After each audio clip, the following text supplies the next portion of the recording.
Hey there, focused learners. I'm putting on my Dr. Chem lab coat today because I've got a seriously mind-bending question for you.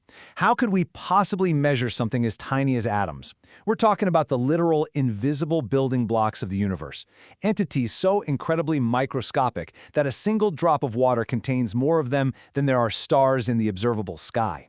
I mean, it's wild to think about. So how do chemists actually accurately mix and measure these invisible particles to create the reactions that power our everyday world? Well, the answer lies in what I like to call the cinematic scale of chemistry, Avogadro's number, 6.022 times 10 to the 23rd power. That isn't just a big number, it is massive, and it's the ultimate golden ticket for counting particles. When you have exactly this many atoms or molecules, you have what chemists call 1 mole. It's basically the magic bridge between the microscopic world of atoms and the macroscopic world we can actually see, touch, and weigh on a scale. So welcome to this explainer. Today we're taking a cinematic masterclass on Mole-to-Mass Stoichiometry. We are going to embark on a really epic journey across what chemists affectionately call Mole Island, and we'll learn exactly how to convert between the sheer, staggering number of invisible particles and their physical, weighable mass. It's going to be a fantastic trip, so strap in. All right, let's dive right in with our first major concept, the universal chemical recipe. Because, to understand how chemists think about these massive numbers, it really helps to relate it to something we all know and love. Think of a balanced chemical equation exactly like a recipe for baking a cake. In a cake recipe, the ingredients are your inputs, right?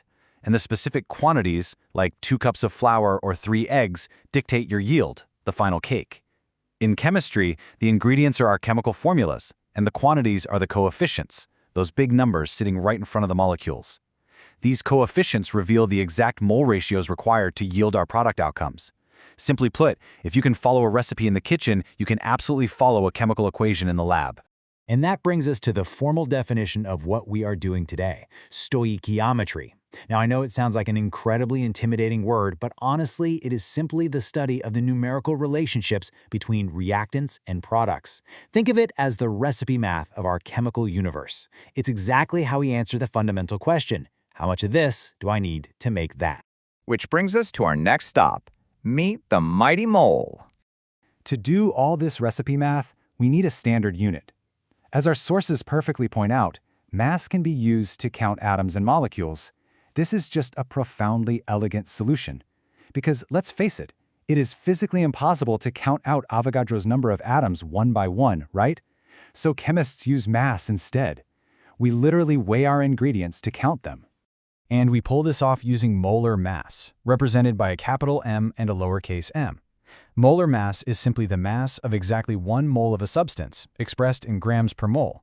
And the absolute magic here is that it's numerically identical to the atomic weight you see right there on the periodic table. This highly powerful value allows us to quickly and seamlessly convert a physical mass into a specific number of moles or vice versa. Okay, let's see how this actually works in practice for a familiar compound like water. We calculate the molar mass of H2O by simply adding up the atomic masses from the periodic table. Hydrogen has a mass of 1.01 grams per mole, and we've got 2 of them, giving us 2.02. Oxygen is 16.0 grams per mole, and we just have the 1. Add those together, and boom! We discover that 1 mole of water, that's 6.022 times 10 to the 23rd molecules of water, weighs exactly 18.02 grams.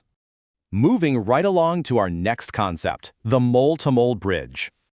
So with our molar mass calculated, we're fully prepared to cross what I like to call the stoichiometric bridge. This is where we transition from knowing about one substance in a recipe to predicting entirely different ones. Think about that simple directional arrow you see in a reaction. That represents the critical link between our given substance and our desired product. You can't just jump straight from the grams of one chemical to the grams of another. You absolutely must cross this bridge using the language of moles.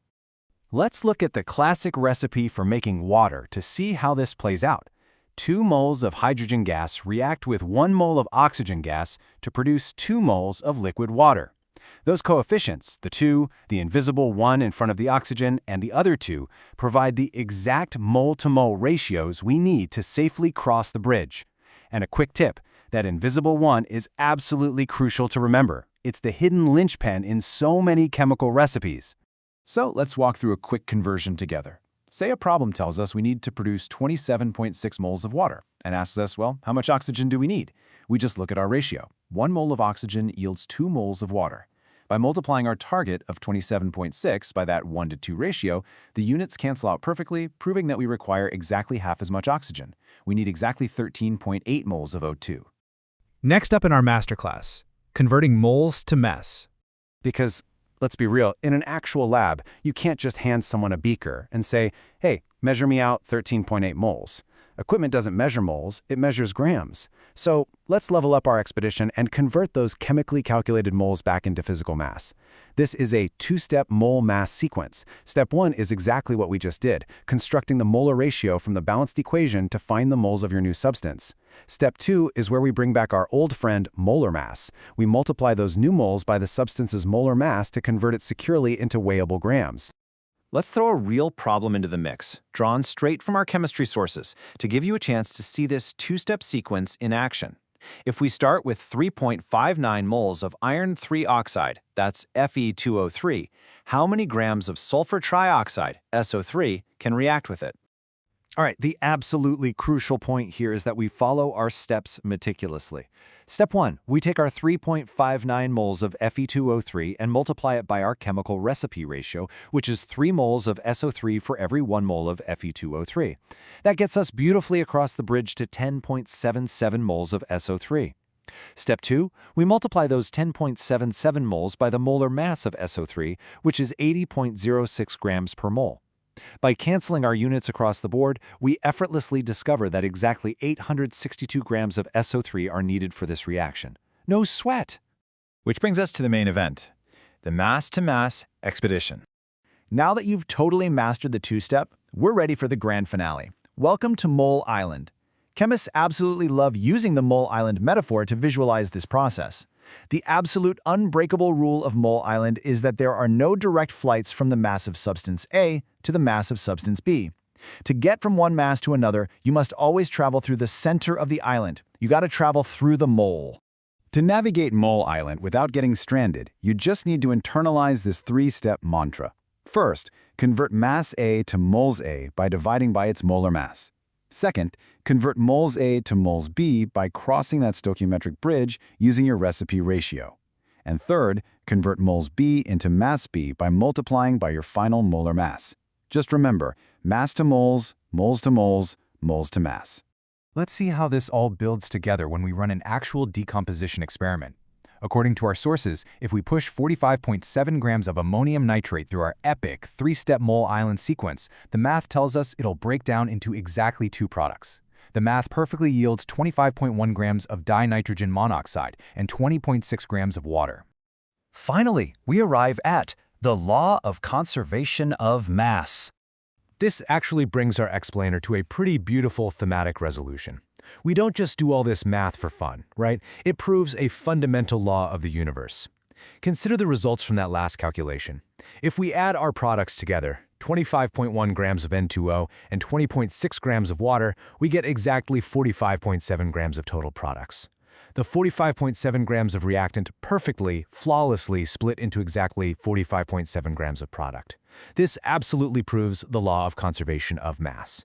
In a chemical reaction, no mass is ever created and no mass is ever lost. The atoms literally just rearrange themselves, and stoichiometry allows us to track every single one of them. So, as we wrap up this cinematic masterclass, I'm going to leave you with this. You now have the incredible tools to count the uncountable and weigh the invisible. By mastering molar mass, crossing the mole-to-mole bridge, and confidently navigating Mole Island, the math of the universe is quite literally at your fingertips. So I have to ask, how will you use the ultimate chemical recipe to map the invisible world around you? Thanks for joining me for this masterclass, and keep learning.